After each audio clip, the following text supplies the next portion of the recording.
I'm Charlotte McLeod with the Investing News Network, and here today with me is Adrian Day, President of Adrian Day Asset Management. Thank you so much for joining me today. Great to see you. Yeah, good to see you again. Yeah, nice to be here in person. We're at VRIC, and of course, gold has been a really hot topic at this event, as it always is.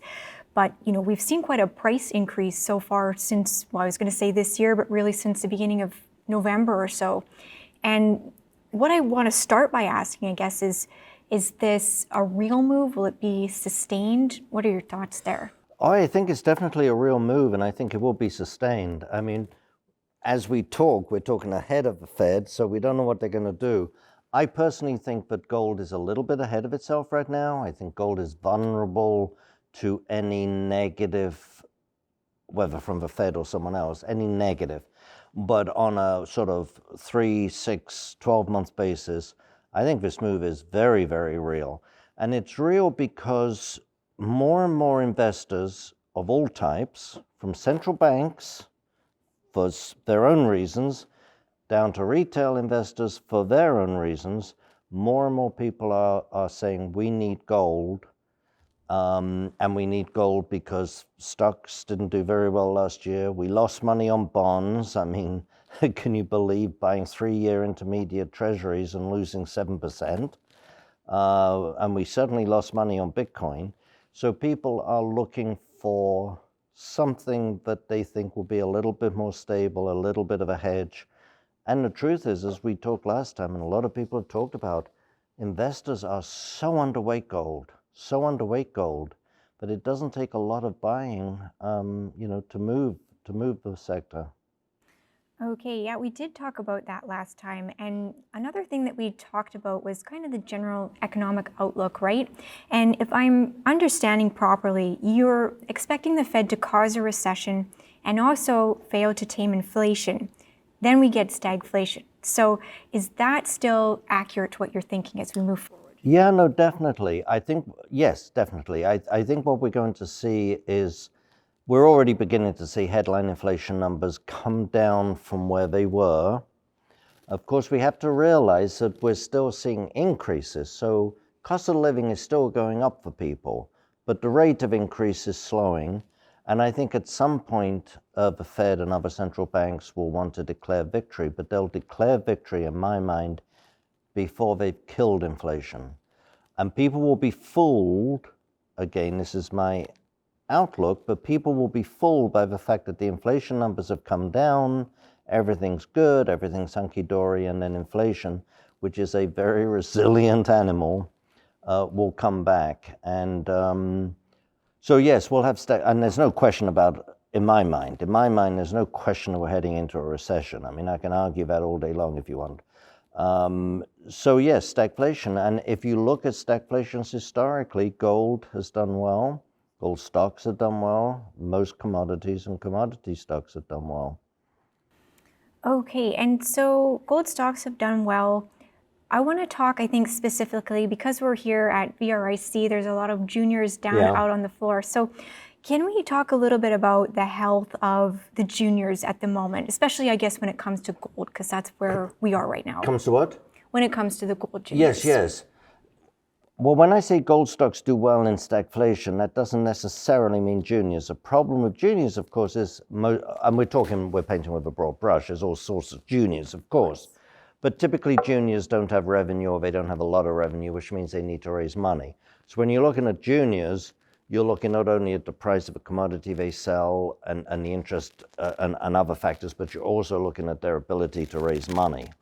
Most of the companies right now have taken, there's been an awful lot of equity raises in the last month, over Christmas, which shows a certain sign of, I won't say desperation, but, when you try to raise money over Christmas, it means you're really taking advantage of something that's happening in the market. So I think most of the companies are reasonably well financed at the moment. But of course, if we enter a serious recession, gold can go up, the major miners can go up, royalty companies will go up, but unfortunately the juniors are going to have a little bit more trouble if they don't have strong balance sheets.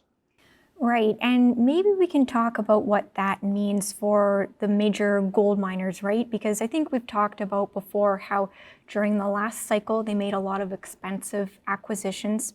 This time around, they maybe haven't done that, but they also haven't been doing their own exploration. So Right. they need to get their ounces from somewhere. So how is this panning out for them right now? How are they approaching this? No, you're right.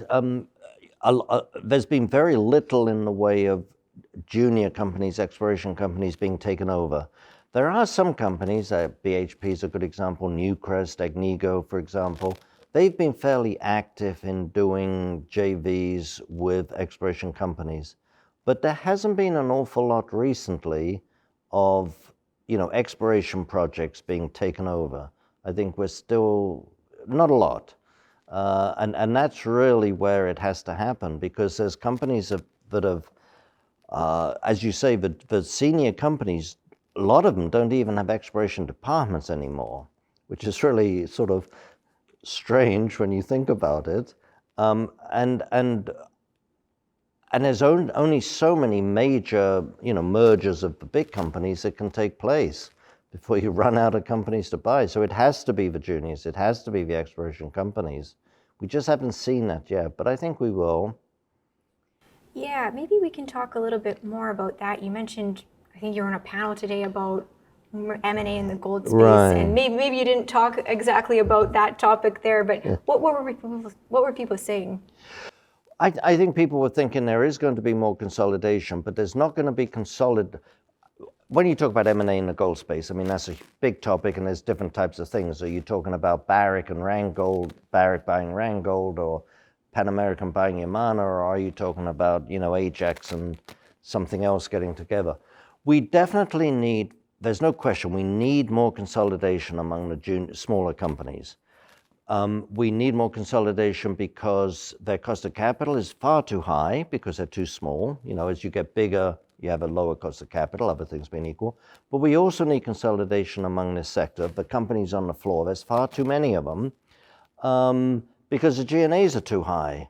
You look at companies that go out and raise $5 million and spend $4 million on G&A. This is ridiculous. You should be raising money to explore. And some are, of course, but the G&As are just far too high. When you see a company where 3/4 of its spend is on G&A, there's something wrong there. And so these companies we need consolidation among the exploration companies. The problem, of course, though, is that, in many cases, these are companies that were started by someone, some guy, some gal started this little company. It's been their life's work for 30 or 40 years. They don't want to give it up. And I don't blame them for not wanting to give it up. But if you're in a public market, you have to do what's right for shareholders, not what's right for you. So we need more consolidation among the juniors. And that means fewer executives, unfortunately. So some of them need to go and bring the G&As down to much more rational levels. I mean, you look at a junior that spends 75 or 80% of its spend is on G&A, and compare that with Franco-Nevada, which spends 3% of its revenue on G&A. You know why one is more successful than the other. All right, so I think a lot of people come to conferences about this looking for ways to, how can I approach this? If I'm looking at gold and the gold stocks, what do I do? We know that you favor the royalty companies, Yeah. Franco-Nevada. So would that be your approach at this moment? It's very individual, but... Well, it is very individual for the particular investor.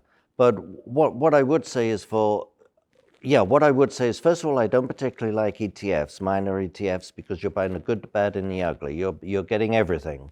And yes, if gold goes to 2,500 or 5,000 and you're in an ETF, you'll do fine, but you can do a lot better by picking 4, 5, 6 of the better quality companies. I like the royalties. I continue to like the royalties because of a business model being so low risk, but they still give you the upside. People seem to downplay the leverage that royalty companies have. I continue to hear it. Royalty companies are fine when the market's bad, but in a good market, you want, the ones with leverage. And there's no question that the royalty companies are not necessarily going to be the number one and number two performers, but they're certainly not going to be the bottom performers either. They have plenty of leverage. They have, I mean, apart from anything else, they have leverage because typically companies like Franco and so on, when they buy a royalty on a mine site, they buy royalties on the ground around it. So they have the leverage that comes from brownfields exploration. And the other leverage they have is from royalties that they bought, years ago or even decades ago that finally come into production. And I can't think of more leverage than having something like Franco-Nevada with 350 royalties in this portfolio, having one of those that you've forgotten you even own, start to develop a mine and generate revenue. That's leverage. So there's plenty of leverage in the royalty companies. Interesting. And so I think that's all I have from today, but are there any final thoughts you would leave investors with heading into 2023? Yeah, I mean, I would say I think we are at the dawn of a very, very strong market for gold and for gold stocks, and the environment is perfect. Whether we have a stagflationary period or even a recession, people tend to forget that during recessions, gold and gold stocks do well. So I think the environment is very, very positive for gold and gold stocks. The only sort of final thought I would have for people is, we've all been around the block one or two times, and then some of us 4 or 5 times. It's always a good idea. Don't think the market's just going to go upwards forever. Even if we're going to get to 2,500, even if we're going to get to 5,000, there's going to be cyclical phases within that, and there's going to be periods when stocks fall 20, 30%. And we should remember to take profits along the way. Yeah, I think that should be obvious for people right now that things don't always go up, but it's easy to forget. So let's leave it there for now. I think that was great. Thanks for giving us some ideas of what's going on in gold and the gold stocks coming up this year. No, well, thank you, Charlotte, for having me. Thank you. Of course. And once again, I'm Charlotte McLeod with the Investing News Network, and this is Adrian Day with Adrian Day Asset Management.